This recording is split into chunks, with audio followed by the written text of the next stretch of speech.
শওকতকে জেতালে যা চাইবে তাই পাবে না, ব্যাপারটা নয়। শওকতকে জেতালে লাঠি পাবে পুলিশের। 8টা থানা পুলিশকে দিয়ে শওকতের নেতৃত্বে হয়েছে কেন? এই জমিগুলো অধিগ্রহণ করবে।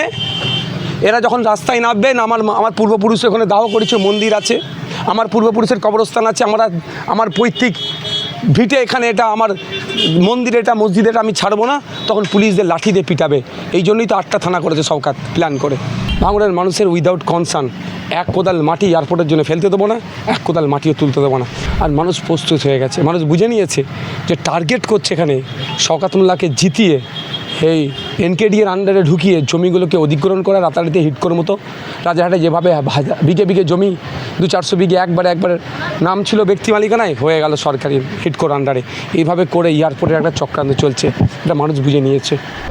2026-এর বিধানসভা নির্বাচনকে সামনে রেখে প্রত্যেক রাজনৈতিক নেতৃত্ব দ্বারা তাদের প্রচার চালাচ্ছেন একেবারে হাই ভোল্টেজভাবে।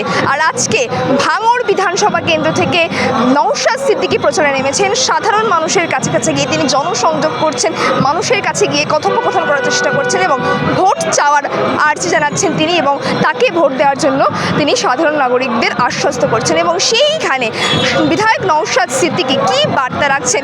গতকালকেই ভাঙড়ে এসেছিলেন মুখ্যমন্ত্রী মমতা বন্দ্যোপাধ্যায় এবং তিনি নানা নিশানা করছিলেন আইএসএফকে কেন্দ্র করে, বিজেপির দালাল বলছিলেন। এই সমস্ত মন্তব্যকে কেন্দ্র করে ঠিক কী বলছেন নওশাদ সিদ্দিকী, দেখুন প্রতিবেদনে। কারিমুল, সাদা, আমাদের যে নেতৃত্বরা আছে, শামসুদ্দিন ভাইদের নেতৃত্বে এই অঞ্চলে আজকে রোড শো হলো। ব্যাপকভাবে মানুষের উচ্ছ্বাস। গত বছর এই অঞ্চলে আমি এসেছি, যে উচ্ছ্বাস দেখেছি এবারে তার কয়েক গুণ বেশি। আর মানুষ প্রস্তুত হয়ে গেছে, মানুষ বুঝে নিয়েছে যে টার্গেট করছে এখানে শওকত মোল্লাকে জিতিয়ে এই এনকেডি এর আন্ডারে ঢুকিয়ে জমিগুলোকে অধিগ্রহণ করে রাতারাতি হিটকোর মতো। রাজারহাটে যেভাবে বিঘে বিঘে জমি 200-400 বিঘে একবারে নাম ছিল ব্যক্তি মালিকানায়, হয়ে গেল সরকারি হিটকোর আন্ডারে। এইভাবে করে এয়ারপোর্টের একটা চক্রান্ত চলছে, এটা মানুষ বুঝে নিয়েছে।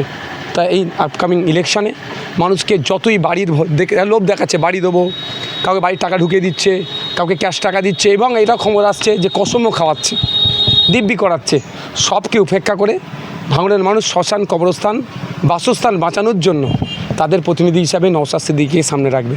কারণ নওশাদ সিদ্দিকী, আমি অনেক আগেই বলেছি, ভাঙড়ের মানুষের উইদাউট কনসার্ন, এক কোদাল মাটি এয়ারপোর্টের জন্য ফেলতে দেবো না, এক কোদাল মাটিও তুলতে দেবো না। এখানে আদিবাসী জায়ের থান আছে, হিন্দু ভাইদের শ্মশান আছে, ধর্মস্থান মন্দির আছে, সেগুলোও সব বেদখল হবে। অর্থাৎ সেগুলো সব বুল্ডোজার চালিয়ে কবরস্থান, মসজিদ কিচ্ছু রাখবে না, সব বিরান করে দিয়ে এয়ারপোর্টের জন্য দখল নেবে। আর এয়ারপোর্ট হওয়ার মানে তার আশপাশের জায়গাগুলোকে ইন্ডাস্ট্রি বানাবে, প্রমোটিং করার জন্য বেছে নেবে। তো এই হাত থেকে ভাঙড়ের মানুষকে বাঁচাতে হবে। আমরা এয়ারপোর্টের বিপক্ষে নয়, কিন্তু যেখানে চাষ অযোগ্য জমি আছে, হাজার হাজার বিঘে পড়ে আছে, সেগুলো করুক না। অলরেডি মালদা এয়ারপোর্ট আছে, সেটাকে রান করাক না, তার পরিবর্তে ভাঙড়ের দিকে নজর কেন? কালকে যে আসলেন সেখান থেকে বললেন শওকতকে জেতান, তাহলে যা চাইবেন তাই পাবেন। শওকতকে জেতালে যা চাইবে তাই পাবে না, ব্যাপারটা নয়। শওকতকে জেতালে লাঠি পাবে পুলিশের। 8টা থানা পুলিশকে দিয়ে শওকতের নেতৃত্বে হয়েছে কেন? এই জমিগুলো অধিগ্রহণ করবে। এরা যখন রাস্তায় নামবে, আমার পূর্বপুরুষ ওখানে দাহ করেছে, মন্দির আছে, আমার পূর্বপুরুষের কবরস্থান আছে, আমার পৈতৃক ভিটে এখানে, এটা আমার মন্দির, এটা মসজিদ, এটা আমি ছাড়বো না, তখন পুলিশদের লাঠি দিয়ে পিটাবে। এই জন্যই তো 8টা থানা করেছে শওকত প্ল্যান করে।